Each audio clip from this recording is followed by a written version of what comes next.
Hello guys, in this video I am going to show you how to set to avoid tolls when planning a route in the ZapMap application.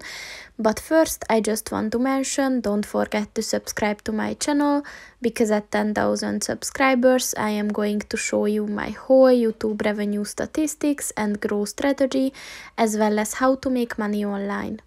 Let's jump into it. First of all, open the application on your phone. And then click on the routes button at the bottom of the page. And then click on the create a route plan button. And here click on the more options button and look for the avoid tolls section. And to enable it, just click on the white circle next to it.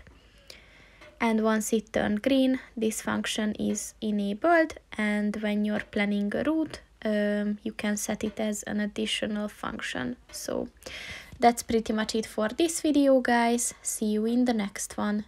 Goodbye.